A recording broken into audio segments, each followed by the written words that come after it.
Shambhu. Hello everybody. Welcome. ఈ రోజు అందరూ ఏం చేశారు? How was your Monday? Say something exciting. మీకు ఇప్పుడు అద్భుతంగా నేను ఒక యోగా నేర్పించబోతున్నాను. సూర్య నమస్కారం with an amazing teacher. నేను బాంబేకి వెళ్ళినప్పుడల్లా I go a day early. ఎందుకంటే నేను తన దగ్గర యోగా చేయాలని I plan my day in Bombay. తను కలిసినప్పటి నుంచి నాకు తనని Rakul introduced me to her and అప్పటి నుంచి every time I go to Bombay I do her yoga and it feels so amazing తెలుసా. సో ఇప్పుడు ఇంతమంది వస్తున్నప్పుడు నాకు ఎలాగ ఇన్వైట్ చేయాలో తెలీదు. Oh, I have an option of turning off comments when I'm doing the live. What did you say? Invite. Let's see. Anshuka. Send.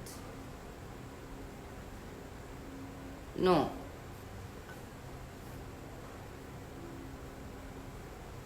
Ansh, are you there? I don't see you for me to invite you or to click on you. Say something, no, maybe? If you're there. Lalipata apple kosam paadi untaru kada. Oh, chaal saarlu.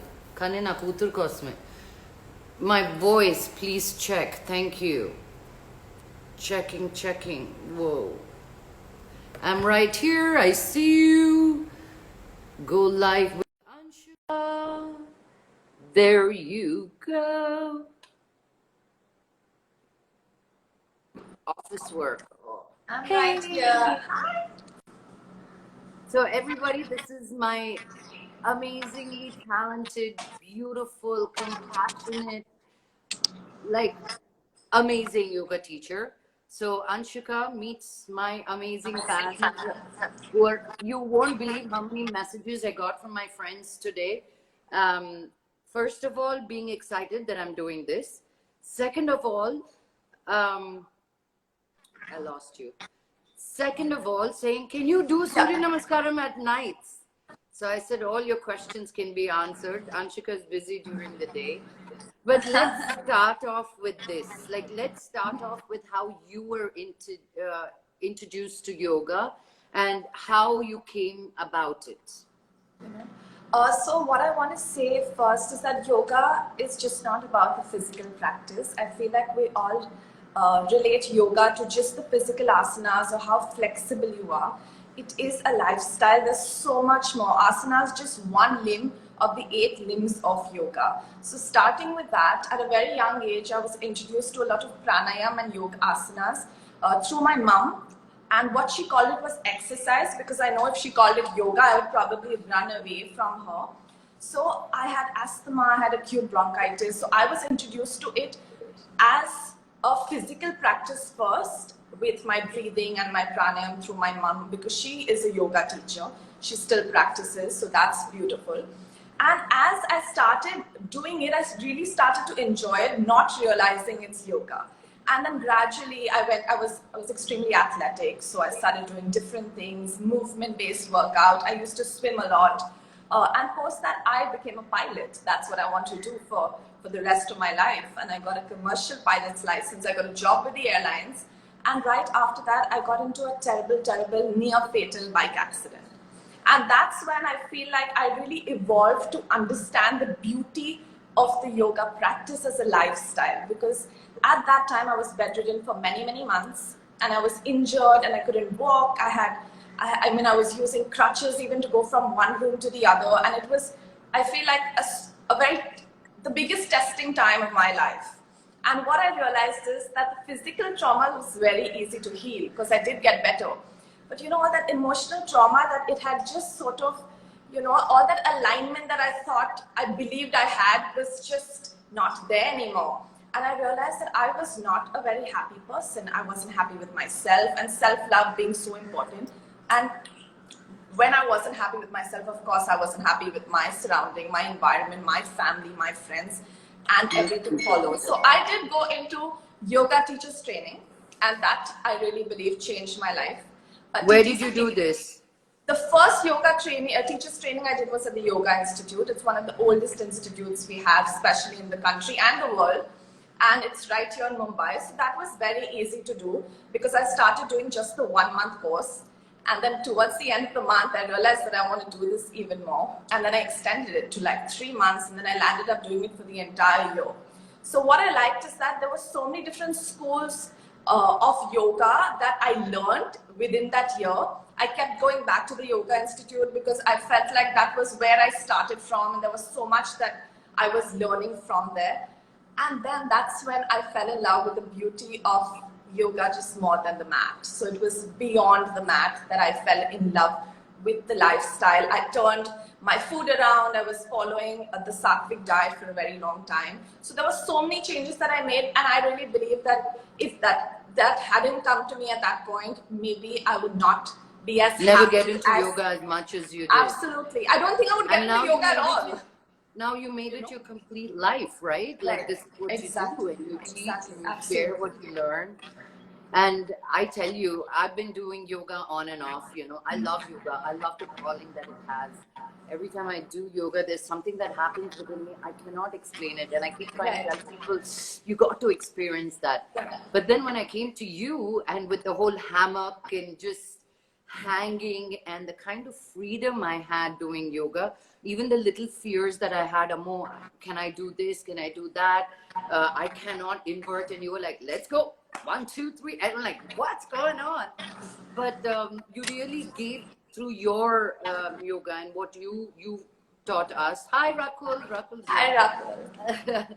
So, you know, whatever those little fears that I had about yoga, you really opened it up. So even when we come back to the mats, that fears are not there. So that's something I really got and get from you. So I was telling my fans today, saying that, you know, I go to Bombay and I plan my meetings around Anshika's yoga every time, you know. So I love it, and I'm so glad we are here today to talk about it.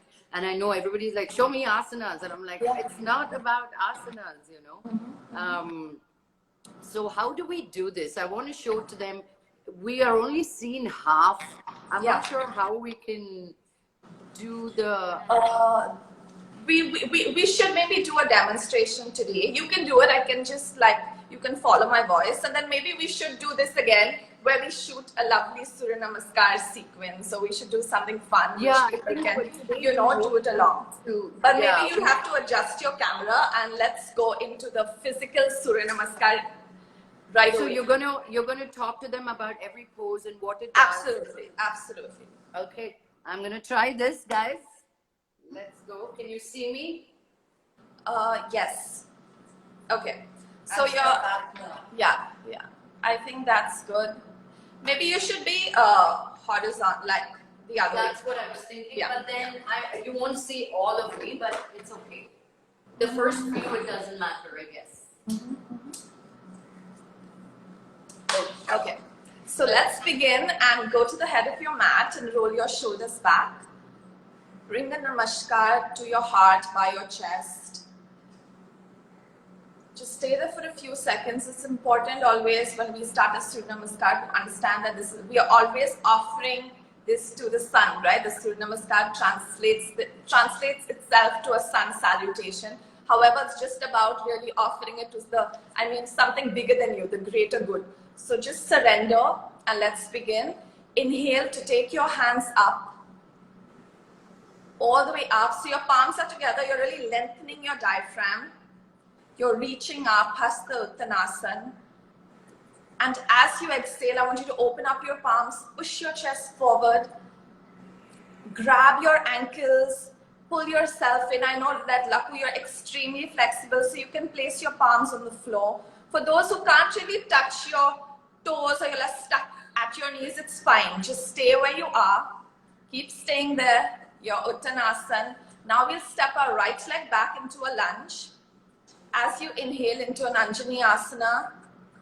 So here you don't want your knee to cross your ankle because that can cause injuries. So guys, remember these little tips and tricks.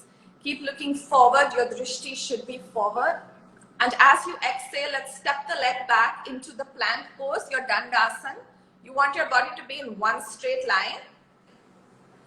And now very slowly, we're going to drop our knees, our chest and chin, Ashtanga Namaskar. So you're literally touching 8 points onto the floor. There's no breath here.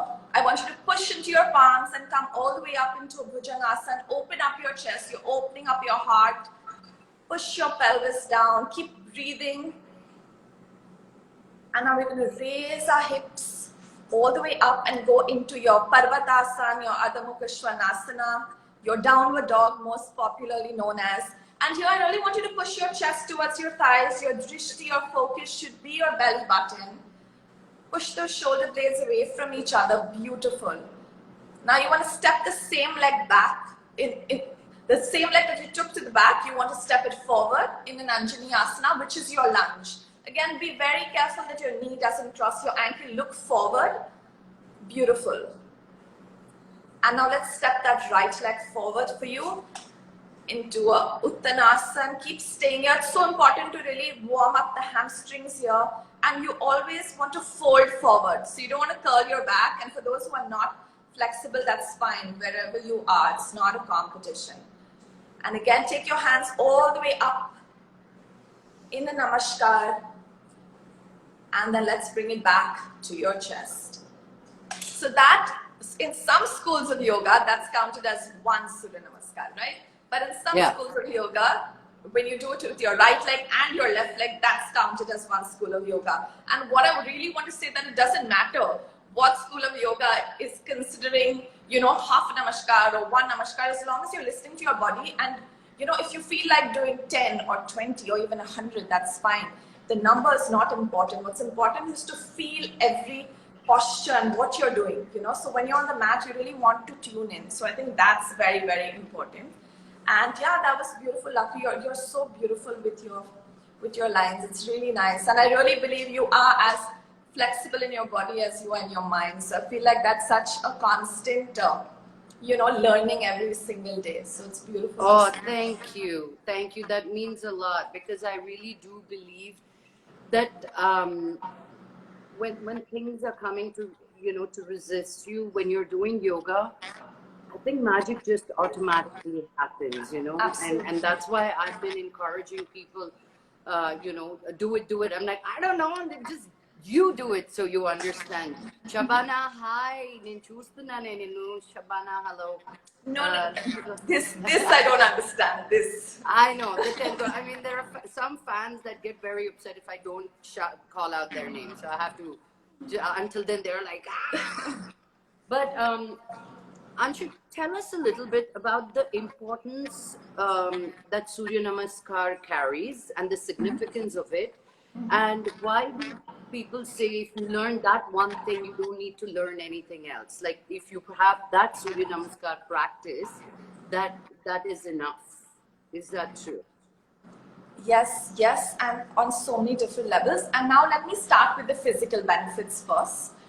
A Surya Namaskar is a wholesome practice. So it's stretching every single muscle group. It's strengthening every single muscle group. And you're really finding a lot of range. If you do your Surya Namaskars, you start with 27 or 36. You always do it in increments of 9. And you build up, it's going to build your endurance. So you can use Surya Namaskar to improve cardiovascular health, because there is one kind of breath that you do with every movement. So you're improving your breath, your cardiovascular, and all your systems really physically. And sometimes, we're always complaining about being short on time. We can't go to the gym or we can't make it to that exercise. So even if you have 10 to 15 minutes, you can just do a 15-minute Surya Namaskar practice at home. And you will see that you're burning calories, number one, which is so important to everybody right now, because we are so conscious about our external beauty and looking a certain way. So that's really helping you look fitter. And the side effect is that you're going to lose weight. Everyone's about weight loss and Surya Namaskar. So you are going to lose weight with that. So that I feel is extremely important with our concrete life and like really being busy. 15 minutes of that gives you all those physical benefits. And like I say, your hormones will be balanced, which is so important, even to make you feel women, good. Tell it, talk about they say, oh, women shouldn't do this. You shouldn't stretch. You shouldn't uh, it's not good for your hormones. So Right. speak a little bit about that as well. Not at all. I feel like it's completely the opposite. In fact, it's improving your endocrine system so much. And being women, we know that our hormonal cycle is like a circus. We are going through like the element of breaking down and really like reviving ourselves every single month, which is so beautiful. But we are only coming out of it stronger. And when you do this, you're actually not going through those PMS mood swings. You're feeling So can you better. do this when you can you do this if you have your when Yes, you're on yes. your period? When you're yes, you can do the Surya Namaskar when you're on your period cycle. However, you shouldn't do certain asanas which are inversion asanas because But nothing to do with Surya Namaskar. With nothing what to you do with just Surya showed. Namaskar. You can do as many Surya Namaskars as you want, but of course, if you're in pain and you cannot move, then don't do it. But listen to your body. But yes, you can do Surya Namaskar any time of the day. Just make sure that if you've eaten a meal, you want to keep that 2 hours to 3 hours gap right after a meal, but you can do it any other time. So there's really no excuse about moving around, and you're going to balance your hormones better. So for those, 50% of women today have thyroid, PCOD, PCOS, and all those crazy things. So it's really going to improve your hormonal system and bring that balance back to your system, which is going to help you through disease and ailments. Oh wow, I just realized how to remove the comments that we're going. I've been doing so many lives every day. I'm like, as we speak, I'm trying to figure out how to do this. But I can see your But face with the comment. I want to also talk about like bigger than the physical practice. When you get onto a mat versus when you're at the gym, I really feel like when you're doing a bicep curl, you're not really feeling your bicep or understanding. You're just doing it so mechanically. But when you're doing a Surya Namaskar, you're so present. And we all want to be present, but we don't know how to. When your teacher tells you stay present or be present, tune in. Be Like in the some of my now. students, Now is all that matters. So how exactly. do you do it now? How do you? I think because how do you get in the now? Exactly. Present. And when you're on the mat and your teacher tells you to touch your toes, that's all you're thinking about, right? You're thinking about your toes, you're thinking about what your body is doing, you're thinking about the breath that you're using. It's like the Arjuna story with the bird's eye and the tir. So the focus it's automatically happening. You don't have to be a yogi or you don't have to tune in. It just teaches you to tune in. And there's so much that you take from the practice. Go on. With the breath also, because when you do it with the breath. Absolutely. So talk to us a little bit about breathing and how important, because we so take that for granted. Breathing is something that it automatically happens. What do you mean talk about breathing? Why is it important? But I think we forget to breathe life, like prana, into us because we are so we let our emotions rule our breathing rather than our body take us to the breath. So can you go into a little bit about how important breathing is and conscious breathing at that? For me, like I've been saying this so often now, especially through the lives, but your breath is the only constant that you have since the time you've been born and when you leave your physical body. That's the only constant thing. Nothing else in the world, material or otherwise, is going to be constant. So I think when you understand that, you start being a little more sensitive towards understanding what conscious breathing means. And what breathing does to you, I'm going to use a very slang way of saying it. When people are angry or anxious, you have a lot of your friends telling you to just chill or to just breathe. And it's so much bigger than that, right? When you're breathing correctly, we use less than 30% of our lung capacity. We use less than 1/16 of what our lungs can do. And breathing correctly just allows... Say that and say it slowly, because half that... I'm sitting on the floor, just a sec, I'm trying to get a cushion. You said what percentage? Okay, my face is better now. Less than 30%. Less than 30%. We breathe less than 30% into our lungs. Okay. And especially right now with what we are going through, the pandemic is respiratory related, right? So it's so important to breathe right, to breathe correctly. And when you breathe shallow, it's like, let me give you an example. If you're going to take a glass which has about a glass which has 10 units, and you're going to inhale just about maybe 4 units. And you're going to exhale even lesser than that, say 1 unit or 2 units. You only have 2 units to breathe in again, right? That's all. And your parasympathetic nervous system and your sympathetic nervous system is all about breathing, your inhalation, your exhalation, your reflexes to life, right? To every single thing that you do. Let me give you an example. So when you're put into a situation and it's slightly hard and your decision making has to strike in immediately and you have to make that decision, that's when both your nervous systems are working. And that's when you either choose to rest or relax, or you choose to fight. It's called the fight or flight reflex, right? That's when breathing kicks in. And our life, really, if you see your journey, it's a collective way of making decisions as you go through your day right now. And your breath helps you to make those right decisions.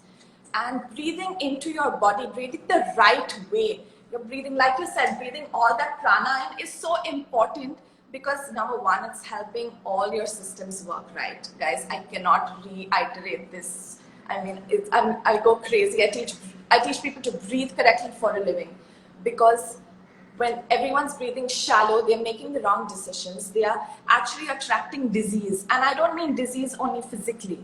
You know, you're attracting all those negative emotions. You're attracting all that negativity towards you because you cannot breathe. When you're not breathing correctly, you can't make the right decisions. You are going to make the wrong decision, or you don't have the capacity in your body to sustain your unhealthy lifestyle. Automatically, when you're breathing right, you're going to feel so much larger than what you are. And it's so important to empower ourselves. Like when we talk about Surya Namaskar and we start, the salutation to the sun is about empowering, right? Because your sun is sending you all that energy, all that heat, all that fire and building you up. But if you don't do that consistently through your day, that's going to deplete and die out.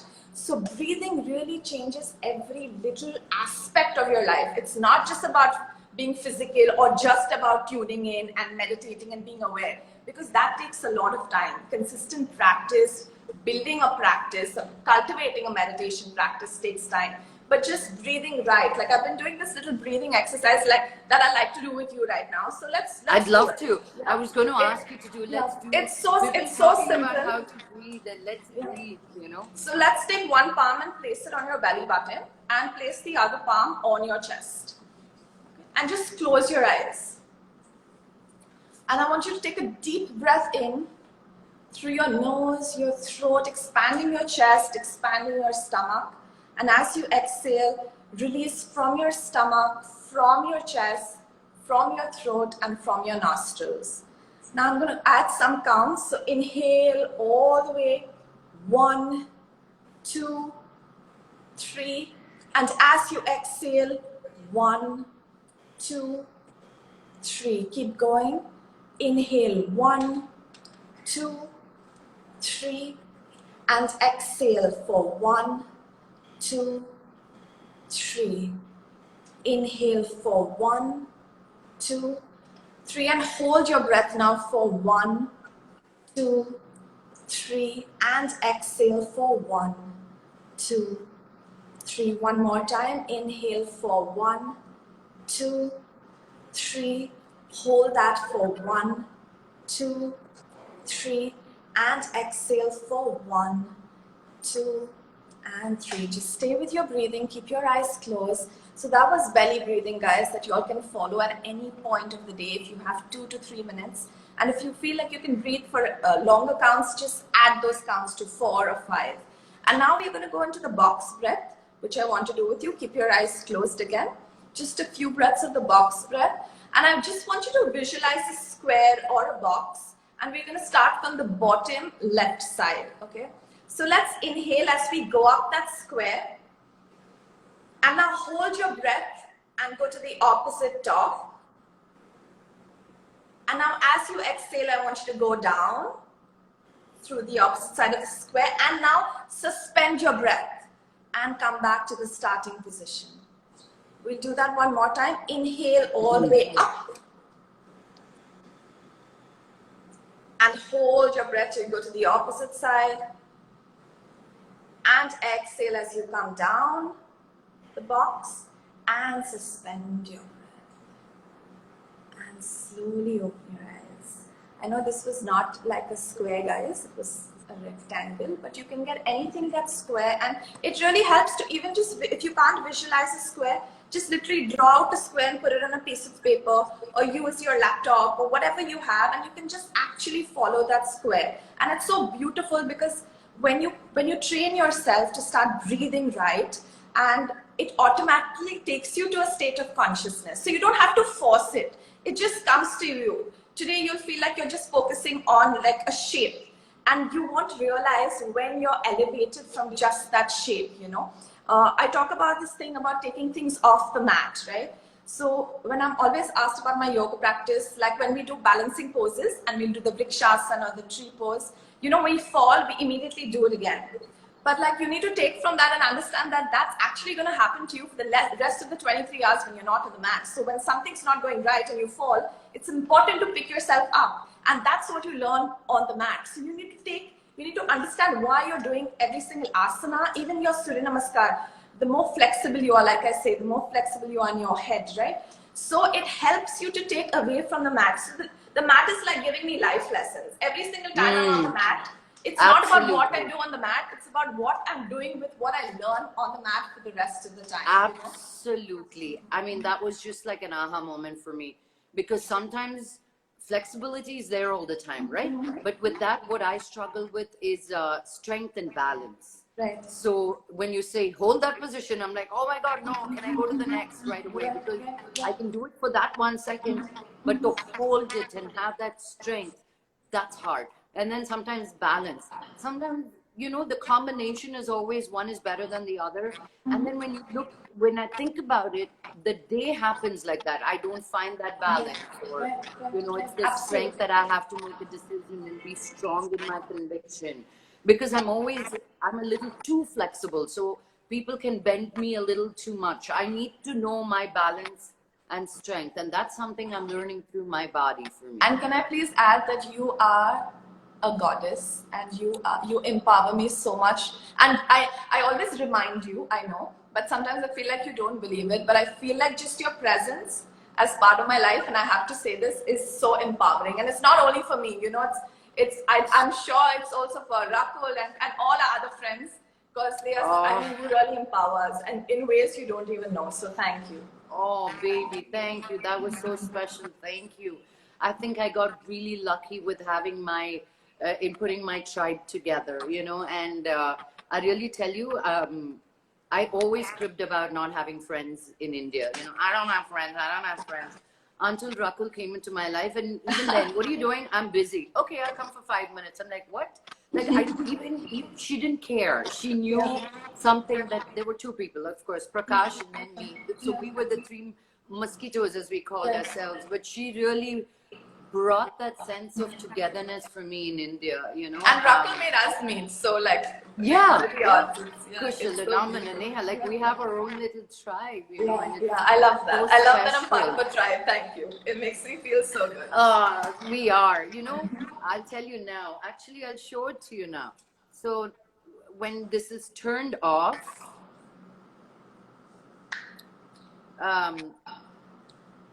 when you turn it off, not this one, but the switched off one, I don't know how to do that. It has our picture from Tirupati, you, Kushal, Rakul, and me. Oh wow. Yeah, it is from that. You guys get I don't me even know emo how on to this change live it. chat. Oh God. No, I don't even know how to change it. Like I wouldn't know how to show it to you, but yeah, I'll next time. But so talking about Surya Namaskar, they say you should only do it in the mornings. Is that true? So, yes and no. So, we have an alternate version of a Surya Namaskar, which is called the Chandra Namaskar, where it's just altering one or two, I think one pose really, it's not too many. The idea is Surya Namaskar is each asana that we do is full of like building fire, you know, and just being a little more, for example, like you're ready to recharge and start your day. So, every posture to receive the energy. You think you get, you know? do you think do you think when you do Surya Namaskar, right, do you receive the sun's energy into you? Absolutely. And that doesn't mean that you cannot do it when the sun's not out, right? But the Chandra Namaskar is more relaxing, more cooling on the body, so it's easier because we believe you should go, you don't eat after sunset, right? So you don't eat according to if you follow the sattvic way of living and the yoga way of living, you don't really eat as much towards sundown. So you don't want to, really put your body through so much physical exertion. That's why we have a Chandra Say that again. Namaskar. I want to go back. See, Ansh, I know when we talk really fast because we get each other. Okay. Yeah. Okay. Okay. Okay. I I'm gonna go go back- slow. I'm gonna back start to this the again. layman of So the saying sun- what? Okay. You- The sun I- and the moon. Okay, So I'm going no, slow. I got all you said. I sometimes I go back to reiterate what you're saying. So you're saying it is not very advisable to eat as the sun goes down, right? Right, Because yes. now our bellies are so big because we eat and go right to bed because our system has completely changed. We don't eat 2 hours before we go to sleep. It's like we eat and go to bed. That's become our lifestyle. So Right. although in our sattvic yogic life they talk about eating according to the sun and the moon, so can you Correct. explain that a little, please? So, I mean, this is just one way of looking at it. It's not important to follow this, but from sunrise to sunset is when you should finish your meals, finish work day, finish, literally, I mean, your day should end with your sunset. Hence, we don't do Surya Namaskar in the evening because Surya Namaskar sort of gives you all that energy which you need when you need to start your day. So it's sort of like all that you deplete through the rest of the day when you're working and you're exhausted of all that energy. Your Surya, your sun energy is replenishing that in the morning. Hence, we believe that you should do it in the morning. Having said that, if you want some movement at the end of the day, there is the Chandra Namaskar. It is a little variation which is more cooling to the body. So we are using different poses which is a little more relaxing because Surya Namaskar can be physically challenging. Hence, you don't want to do a Surya Namaskar in the evening. But because of our lifestyle today, none of us are really, unless some people on their intermittent fasting these days, a very tiny ratio of people, a percentage of people follow the sun cycle when it comes to their eating. Yeah, and the habits. Westerners had to call it intermittent Intermittent fasting. I know, it's crazy. Now we say, okay, we shall follow. Yeah. It is, yeah. But so yeah, having said that, so that's how it works. But you can do Surya Namaskar any time of the day as long as you understand how to do it. So if you're going to do 20 rounds in the morning or 50 rounds in the morning, and if you're doing it in the evening just before going to bed, maybe don't do so many rounds, You can find your variation. What's important to understand that I want to come to this because I know different schools have different kind of Surya Namaskars, right? And there are a lot of people who are extremely rigid in their way of thinking, where if they follow a certain school, they don't want to follow another school.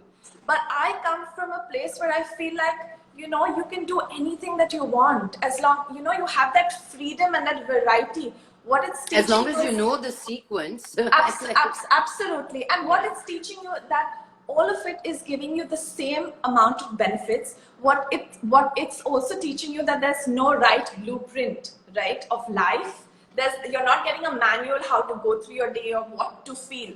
So the difference. If anything taught you, it's this pandemic. Like Absolutely. You cannot plan, you cannot think life has all this stored for me. Absolutely. I do Absolutely. this thing and that'll happen. No. Right. You follow your heart, be as Yes. honest as you can, be as Absolutely. humble. And today I was learning about compassion and how much it is that when you treat somebody with kindness and respect, which is what compassion is, that everything, your hope has no value when there is no compassion.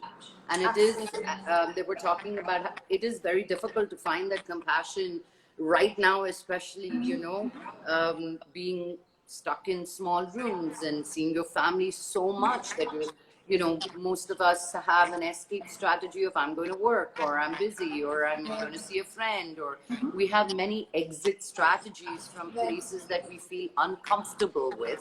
Absolutely. But now we are faced with all that, as earlier I was telling you, they made my mat wet. Like everything that you don't want it to happen, happens. And I think in situations we have no control over, as you talked about, breathing and just that simple technique that you taught us, or doing this Surya Namaskar, really does magic. Yeah. Absolutely. And I want to talk about this one last thing about an asana. It's called the humble warrior.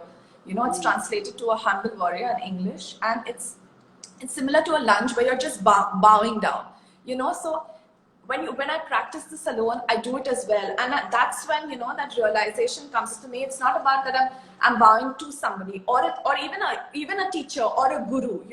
I'm just like surrendering and understanding that you're giving back to the greater good. You're so it's literally you have to devote your practice to the larger good, to something that you can't comprehend, and maybe one day I will be able to, I hope. But if not, it's just important to understand that you need to let go. And when people talk about Surya Namaskar being an offering to the sun, right, like a devotional offering to the sun, but when I do it alone and I do this particular posture, I realize that, oh my God, this just makes me understand that not how small I am, but oh my God, I am so empowered and I feel so good that I can consciously bow and understand that the universe is larger and the greater good is so much bigger than what I am, and I know that in my own little way, I will change the world, because I can't go out there and help, make people change the world, change the planet, change their decisions, but I can do that just by my practice on the mat. And this is something very, very, I mean, this is the first time I think I've ever shared it with anybody, but this is what I feel like. That asana just makes me crumble, I'm like, I just feel like real. I feel like I can, like, when we talk about the universal truth, I feel like that moment, sometimes I'm almost scared to enter that pose, because I feel like there's so much realization that happens within me. I just avoid But it. isn't that beautiful? I think that is the magic about yoga, self-realization. Of course. It's not somebody telling you what you should follow or what you should read or what you that is why I tell people yoga is so beautiful, because it is the journey within your body, and the postures just help you understand, the inversions or back bends or forward bends. It's there is a method to the madness of the sequence when it's coming, and when it happens, it is those deep, pure, real, honest discussions that happen within yourself. And it's not like your mother asking, have you self-realized today? What have you gone through in your heart?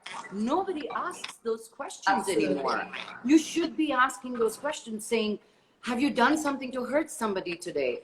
Can you go to sleep tonight, with your conscience? How many times do you use that word conscience in your daily life? It should be, because that's all you have and that's all you go to sleep with, right? Absolutely. And it's a discussion that we had so much in our lives the past 1 year, in terms of how people behave to how people are, and it's been a life-changing experience for me to really realize who I am. It was actually, now looking back, last year was discovering who I really am, not what I wanted or who will make me feel better, or a job or a person or a thing or a place, but who is it that I am? And that answers only came through millions of discussions, but getting on the mat. I don't think I've done so much yoga in the past year, so much meditation in the past year. And really, and that is a big aha moment, because until then I was like, oh, that's gonna make me happy, this is gonna make me happy. But to really hear, and this one makes me the Hi, happier. Devi. Oh, sorry. Okay, can you say hi to Anshika? Hi. She's your little yogini. But that's what that is, and that's what yoga is, that it makes you ask the most simplest, most real, how honest. Is anybody getting hurt? Are you getting hurt? Are you I How is the decision that you're making impacting other people in the good way or the bad way? Are you strong enough to say no to people? All that comes through yoga, and that's what I keep telling people. Do yoga, it's magic. That's all I say. And really, Anshika, people like you, I know a lot of teachers, some amazing teachers, some who are very shy and don't want to come and share their experiences, and more power to them. They believe that, no, I need to be seen in person. But this also, I believe, it's so important, because I don't know what I'm doing right now. I have no clue. I don't know. I've only read the Yoga Sutras a few times and I didn't get all of it. But here I am willing to fail in times like this where we are dealing with a lot of fear and we don't know what's going to happen next. I don't know if I'll ever be able to come to Bombay in the next year, you know, like people are scaring me about taking a flight. Like, Right. when do we feel safe? But I think it's important to have these discussions and conversations as Absolutely. much as we can, because if we know a little bit more, our voice needs to be resonating with the thousands of people that are watching this. So I want to thank you for constantly putting yourself out there and being so available. And, you know, we were like, what do we do? But we realized, guys, I don't think decoding Surya Namaskar was a teach you 5 pranayams would have been easier with our face right here. But you know what, we do promise that we will do a sequence with Surya Namaskar and your voice, Anshika. We'll do it in the next couple of days. And we'll put this video together and put it out so that way you see different angles, I feel. With the light, you Absolutely. only get to see, you know, you don't see the feet and it's cut off. Right, right. But And also, guys, I just want to say that I know there's so much out there right now, content-wise, and it's also available for free. And although I love having content out there for free, I have my own YouTube channel and different things, but it's also important to sign up for a class if you can and have a teacher at least once or twice a week, because even if you feel you're doing it correctly, just physically, plain physically, you can enjoy yourself. And that's when you know, when people tell me that I've been injured through yoga, Surya Namaskar, my back is hurting after Surya Namaskar. Some part of me just believes that Surya Namaskar can't injure you if you're doing it correctly. So, you know, that video that Lakhu is going to put out, please, like that. I mean, I'll talk about all the do's and don'ts that you can, so it will be easy to do it along with that. yeah, So I think we'll do it like that, do's and don'ts and showing every bit. And then we'll do a sequence of 3, Yeah, and then I'll absolutely. just multiply it to 21. Only people want to do it. No, I think that would be a great video. A little bit of, you know, yeah, we'll put something together. And you know what? Let me tell you exactly what you just said. It is so important. I'm a trained yoga teacher, guys. I've done my 200-hour certification, and I've done many hours more. Coming, Amma. So it's my daddy's time. After 7, it's his time. So I've been doing on and off. But I tell you, I am still not in the practice of having my own practice. But I exactly what you said, have a teacher. I've been doing yoga with Anshika every day through Zoom. I'm in Hyderabad, Tanu Bombay lo undi, but we're still doing yoga, and those little postures, you know, even the breathing and to complete the whole sequence. And I tell you, as you said, there are so many amazing teachers, and this is the land of yoga. We're so blessed to be born here. So take advantage of this. Use this time, especially now that you think that you don't know where to go. It'll help you with your stress, your anxiety, and really bring you to the present and make you secure and feel the hope that you need for the unforeseen future, you know. But hope is important. And so yoga, pranayam. So what do you want to end this session with for us, Ansh? You know, I want to, before I end it, I want to say that please go onto my page, because there's a link in my bio which shows you classes that we offer online right now. So please try and figure out what works for you the best. We do classes with me, with my trainers. We do classes every Sunday. We do one class, it's a community class, which we started doing for free. And now we charge just 199 rupees every Sunday, once a week. But we have classes through the day, so I think that's important. But I just want to leave with to understand that, guys, I really feel like we always have the answers. All of us have the answers, and it's right there. But to get the answers, and when I'm talking about answers, I mean Lakhu understands me. But when I'm talking about, if you're confused about making a decision, or you're talking about if you're put in a place where you don't know what to do and your gut is telling you something, you know, we talk about this gut feeling. That is your body telling you something. So listen, tune in, you know. So when when I try to say tune in, just doing that breath work. I promise you, the breath work that Lakku showed you today, just the box breath, the belly breathing. If you do that every single day for 10 minutes even, you're going to see how your life changes. So just get a And mat. if you guys, I don't have my Apple Watch, but if you guys have your Apple Watch, every hour it teaches you it reminds you to breathe for a minute. Absolutely. So you just have to turn that on. So Yeah, it's the Breathe app it's a inbuilt app that Apple has. It's just called Breathe, and you just need to punch in how many times you want to be reminded of breathing right the whole day. So it's really interesting because it suddenly starts vibrating on your wrist, and then you're looking at it, and then it tells you when to inhale and when to exhale. And it's really it's very useful because it's giving you those few times when we forget. Even I forget. Even sometimes when I'm teaching. And you know, I'm getting so aggressive into the practice. I'm aligning people. I forget that, but my breath is not in tune all the time. Of course, I'm not breathing correctly all the time as well. So it sort of reminds me every single time. Yeah, so just breathe, guys. Just breathe right. I want to leave with just breathe and breathe right. That's just the constant you have. And yoga is for the change, and luckily, this change is always for the better. So yeah, and as we are, the answers are right there. Just be in tune to following that. And as Anshika said, then the next question will be like, where can we learn this? So Anshika's teaching. Good luck getting her time, because I'm not able to get her time. But there are other amazing teachers that she's trained, and I love Piyush, and I love working with him, and I love your other trainers. So sign up. So this is a great way for you to get introduced to yoga. And even if you can do the community class, which is 200 rupees, you can give yourself that much once a week. And, start getting curious and inquisitive. So, and in the next 1 week, we'll put out a yoga video that will properly show what and how to do Surya Namaskar. Yeah. Yes, thank you, Lakku. Thank you. And I love you so much. Thank you for having me. I love you so much. And I hope I can see you very soon. So I really hope Me too. we get better and everything heals very soon. Tadastu. Thank you, Shambho. guys. Thank you. Thank you.